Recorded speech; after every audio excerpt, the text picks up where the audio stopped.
Oh yeah, sorry, I'm back now. It was a bit noisy in the car. An update on the delightful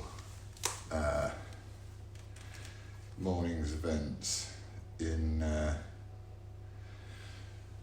Clownworld land. So, turned up at Westminster Magistrates Court, which now feels like my second home. Was meant to be on at 10 o'clock. We didn't go on at 10 o'clock because some member of the Crown Prosecution Service, or I've got another name for them, but maybe that's not the right thing to do, decided couldn't find the courtroom. Went into the courtroom finally when they found the lawyer from the corrupt pieces of shit organisation. And they decided to go for what they call an A1 or 1A charge in terms of the ULEZ stuff, which is about the most severe charge you could put. Like, I formed ULEZ, Blade Runners, I orchestrated it, I premeditated it, and I committed. I think they're trying to blame me for 700 of the 900 ULEZ cameras that were dismantled. I mean, it's just... You kind of want to have faith in these people, but I don't at all. I think they're corrupt at the core. I think the police particularly, I saw the, as per usual, overweight, chubby little copper turning up with his sort of slightly cheap suit and less satisfied life than you'd expected to have appear at court. And they provided 214 pages of evidence, which is pretty silly, really. I mean, one of the good parts of it was that they reminded me that Ian Duncan Smith had sort of agreed with me on pretty much everything I said. And so they went for this A1 charge, which they started saying to the magistrate. They went, we want him in jail for 4 years. And even the magistrate, let's face it, I would never put the authority in one man's hands, and that's why we have a jury of our peers. Even the magistrate was like, why are you talking about jail sentences before someone's being tried? So he knew that. And you get this feeling that, well, it's not a feeling, it's a fact. It's just so everyone knows this, because it's a useful thing to know. It's not a crime to celebrate a crime. They haven't got round to that one yet in socialist speech destroying Britain. So, saying that you're rather chuffed with what the ULEZ people have done is not a crime. So 214 pages of evidence. Basically, every single bit of evidence they produced was just criticism of Sadiq Khan. So, that diminutive little angry, egotistical, tiny-dicked guy is just after me, and he's like, right, we're going to put him in jail for 4 years. Anyway, I don't think that's going to work. We'll have to see. They'll try to do what they can do. Got a hearing in June 13th with these guys.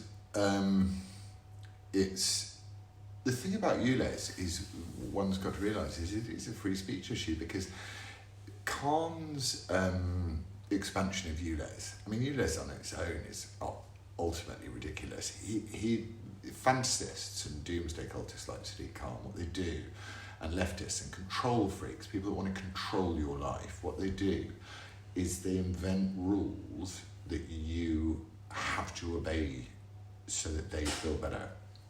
And one of the rules he thinks is that London has got poor air quality. Well, no shit, Sherlock, it's a city. But it's got much better air quality than, since the invention of the catalytic converter. But so Sadiq, the little lying, corrupt toad who drives around in a fleet of very, very heavy supercharged V8 Range Rovers at 300 grand a pop just to walk his dog, the rules don't apply to him, you see, and also he can afford to pay. But your average Londoner doesn't have the £12.50 every day to pay for some stupid climate tax, well, so-called climate tax, which is just a money-making scheme for Khan. And this was, he put out and had a report, he commissioned a report to talk about ULEZ, and the report said negligible benefit to the country. And he shelved that report. That's what he did. He just said, no, not interested. I'm going ahead with it anyway. So he didn't put it to the people. He didn't ask people whether they wanted to be charged on top of the congestion charge extra money. A lot of people that moved out of London at that time moved out into the outer boroughs, so they didn't have to pay all of these ridiculous, stupid climate taxes for the fake, enormous fake climate hoax that we live in. And so he's kind of, there's no science behind what he's doing. Oh yeah, and then when he goes, the other day he went off on this little rant about how wonderful ULEZ was working. And then if you look at the small print of what he was saying, ULEZ is actually, it goes based on modelling. And now modelling is what Ferguson did during COVID, saying that between 500,000 and 750,000 people were going to die of COVID, which was just a lie. And he knew it was a lie because he was off shagging his mistress, wasn't he? Right? So don't trust modellers in this situation. So it's undemocratic, unscientific. And suddenly all around London appeared these cameras. And these cameras are at worst very, very pernicious machines. And at best, they're facial recognition surveillance state stuff, and I stand against it. And I will continue to stand against it because I think it's utter rubbish. And the sooner we ditch this whole net zero climate, there's a ball of nuclear fusion that's been out in the middle of our solar system for the last several billion years that has not changed. We've got colder. We're actually, in an ice agey period of our lives if you actually look at a proper graph rather than one that Al Gore produces. So I object to the fact that this is being done. It's all very new law, and I think we should have the free speech to turn around and say, I think this is bollocks, and I support those people that don't want to be surveilled, as like in Duncan Smith, he supported his constituents, but they came after me. And the corrupt, the Crown Prosecution Service, I mean, who goes and works for the Crown Prosecution Service generally? Who works for them? You know who works for them? Someone who couldn't get a job at an actual law firm, or someone who can get a job anywhere. So what they do is they go and work for the state. And it's so sad because you think about the number of girls who, kids who are being stabbed with machetes and girls who are being sexually assaulted in London, and you just think, I just see, and when I drove into London the other day to go in, as I do when I stop at the same services every day, every time I go into London to pick up some stuff for my son and for myself for dinner, and there's always like 5 police cars there, and it's always just like 15, 20 very seriously overweight fat pigs just sat there eating. They're not doing their job, they're just sat there eating, and you think, there's a town here, a city here, which is on its knees, being completely destroyed by knife crime and the so-called, strangers are friends you haven't met yet. Such a good one. I do love the strangers are friends you haven't met yet.